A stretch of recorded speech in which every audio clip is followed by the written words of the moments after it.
D'abord, cette information, les Léopards Junior Dames affrontent leurs homologues namibiennes le 11 juillet prochain à Windhoek en seconde phase manche-aller des éliminatoires du mondial U-20 mondial, donc en Papouasie, Nouvelle-Guinée 2016. Le match retour se jouera donc le 25 juillet ici sur place à Kinshasa. La RDC a fait le carton plein contre le Gabon par 5-0 à l'aller et 1-0 à Libreville au match retour.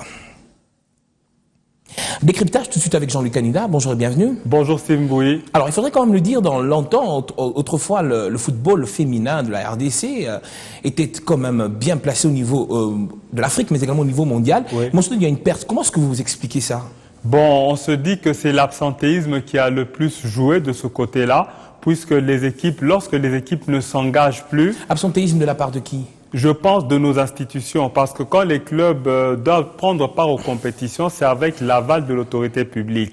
Alors, nos clubs ont été un peu souvent, notre nation côté féminine, les Léopards Dames, ont souvent été absentes depuis les années 2006, 2008, 2009. Alors, elles ne participaient plus. Et pourtant, on est bien coté, parce qu'en 2006, elles ont fait le mondial de Russie, en 2008, le mondial au Chili, et en 2009, elles étaient classées 3e du continent à la CAN Dames. Donc, vous voyez qu'on a quand même une histoire, on a laissé des noms.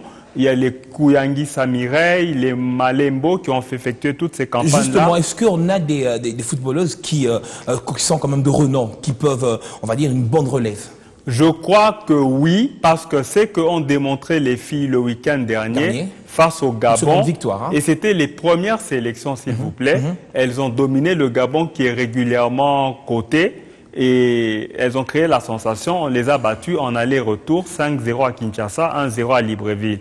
Donc je pense qu'on a de la relève. On a de la relève. Alors justement, est-ce que Jean-Louis, vous avez comme l'impression qu'il y a un paradoxe entre justement les performances des Léopards Dames, nous sommes en train de parler, mais également le classement de la FIFA? Oui, le classement FIFA nous classe très bas.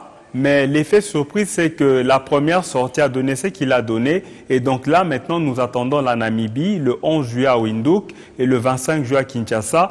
Moi, je reste optimiste. Je peux même donner ma langue au chat. On sera peut-être à la prochaine Coupe du Monde en Nouvelle-Guinée, Papouasie, en Océanie. Ben, on espère qu'on n'aura pas vous la couper. Jean-Luc Kalinda, aujourd'hui, on est en train de parler de cette équipe féminine. Quelle est la particularité qui a justifié d'ailleurs cette grande victoire, il faudra le dire, face au Gabon, 2 victoires d'affilée? C'est pour dire que notre équipe était inconnue. La RDC, c'est un pays de football, comme tout le monde le sait. Elles ont le talent, nous avons les potentiels. Tous les experts en matière de football le disent. La RDC est l'un des plus grands viviers en matière de football en Afrique. Mais seulement ce qui nous manque, c'est la petite organisation pour mettre tous ces talents-là sur les rails. Pour mettre justement sur les rails. Alors Jean-Luc Kenda, nous avons quand même également parlé de la Lina Foot. Et comment est-ce que vous expliquez toutes ces performances au niveau sur le continent africain? Je me dis que nous avons des bons athlètes, mais seulement ils ne sont pas surentraînés. La preuve est que le championnat de la Lina Foot s'est arrêté en queue de poisson. On doit statuer sur ça. Et tout un tas de problèmes avec la démission d'ailleurs. Voilà la démission du président Simon Kayoyo, les violences dans les stades, la sécurité dans les stades, le financement, puisque les sponsors ne sont pas là. Je crois que tout le monde sait que cette année, le championnat évolue sans sponsor, donc pas d'argent, on ne peut pas continuer plus loin.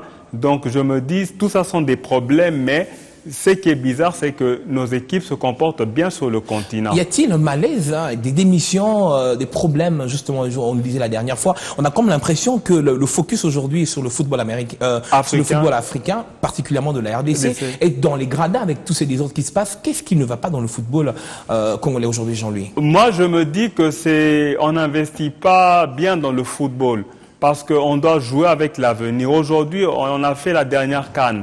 En 2015, c'était en Guinée équatoriale. On a été éliminé par la Côte d'Ivoire.